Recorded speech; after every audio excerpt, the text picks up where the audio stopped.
I wanted to share Hans Christian Andersen with you because not only is it a fine movie musical, there are also a couple of really special things about it that may not have occurred to you. Of course, so many of you are brainiacs who attend this series that you may be way ahead of me. But I'm going to put them out there anyway. First, though, a little background because it's very cool background. I love it, for example, when a movie musical is created from scratch for the screen, and this is a really good example of that. This is a 1952 film produced by mogul Sam Goldwyn, his 78th film, that devil, and he obsessed about it. He wanted a film about the great Danish storyteller, but it took drafts from 21 screenwriters over 10 years before he finally got one he liked, and it was by Moss Hart. Not incidentally, Moss Hart, as you know, was one of the leading Broadway playwrights of his day, most famously writing with George S. Kaufman, but in 1952, often working by himself. 2 years after Hans Christian Andersen, he penned A Star is Born for Judy Garland. How about that? Anyway, Hart campaigned for Frank Loesser, then red hot from Guys and Dolls, to do the songs, and Loesser jumped at the opportunity. He was a native New Yorker, a tough guy, but as I always like to say, he was a man with a heart of gold. It's on full display in Hans Christian Andersen and The Most Happy Fella and The Underrated Green Willow. Yeah, that is Anthony Perkins up there. Hans Christian Andersen was a vehicle for Danny Kaye, then 41, his first outright movie musical after a decade spent first on Broadway and then in Hollywood. Loesser wrote 8 songs for the film. All 8 are performed by Danny Kaye. That may be a record, and Kaye is on screen almost the whole time. Though the actor seems to have been tormented by personal demons for most of his life, there's not a trace of them in this film, maybe because he loved working with children. And Hans Christian Andersen made him a big star, no doubt about that. Lots more movies. We're going to show The Court Jester in a couple of months. Look forward to that.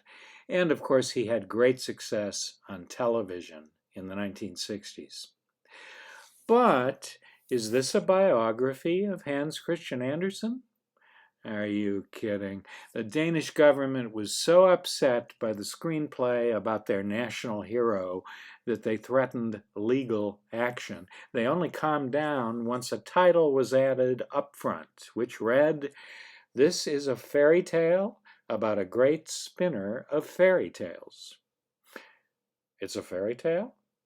Oh, yeah. Just feast on what have been called the gingerbread sets, sumptuously photographed by Harry Stradling. And Loesser's song Wonderful Copenhagen actually became the country's second national anthem, which pleased Frank Loesser immensely. So, what's Hans Christian Andersen about? Quite simply, it's about a cobbler and storyteller who bewitches children, but who journeys to the big city of Copenhagen, where he falls in love with a ballerina. And by the way, the ballerina is played by Zizi Jeanmaire, who was then a big star with Roland Petit's Ballet de Paris. The cobbler's love for the ballerina is unrequited. She's married to her choreographer. So the movie is both joyful and sad, with Hans returning to a life spent making others happy in Odense. That range of emotion also applies to Frank Loesser's extraordinary music and lyrics. You know, he always dismissed the captivating Thumbelina as conventional, but it did get him an Oscar nomination. Copenhagen is an irresistible waltz. Anywhere I Wander is Hans' soliloquy expressing his deep love for the ballerina. And No Two People is the storyteller's fantasy duet for the two of them. And then there are those two marvelous story songs, The King's New Clothes and The Ugly Duckling. If you think it's easy to tell a story in a 2.5 minute song that really has a beginning and a middle and an end, you just try that someday. Duckling is a total charmer. As Richard Rodgers said, he couldn't help smiling whenever he heard it, both the words and the music.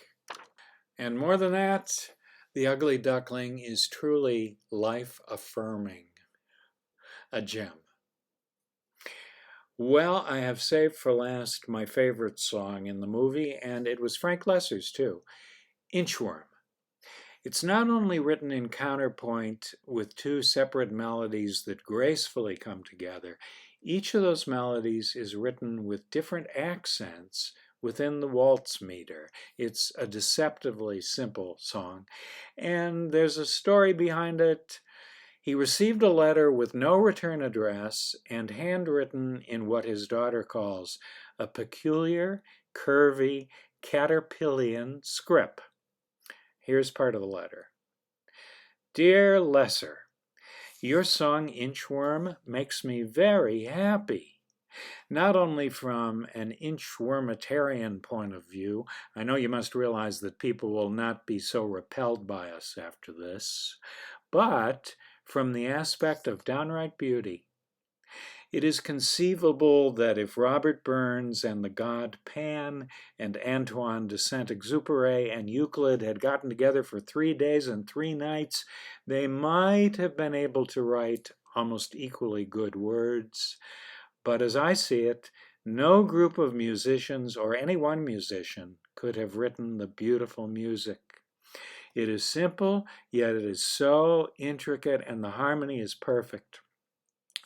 I'd like to send you a leaf or something in appreciation, but since that probably wouldn't be the correct thing to do, I will close by promising you that I'll try to admire the marigolds.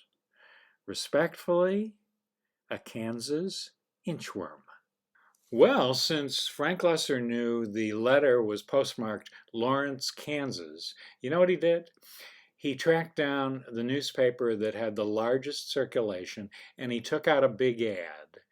And the ad read, Inchworm FL says thanks for the letter. And thankfully, says his daughter, Inchworm could read as well as write. It telegraphed, gratitude gratefully and happily received, before explaining that Inchworm was Emily Prayer, a kindergarten teacher and the daughter of a piano teacher. Before I say goodbye, I just want to point out 2 things about this movie that for me make it unique. One is that the filmmakers trusted their family audience would accept 4 ballets choreographed by Roland Petit. 4 ballets comprising 25% of this movie. And Petit even plays opposite Jean Maire in the Little Mermaid sequence. I'm not sure most of today's kids would sit through even one of the ballets, and that's a shame. The other thing is how amazingly quiet this musical is.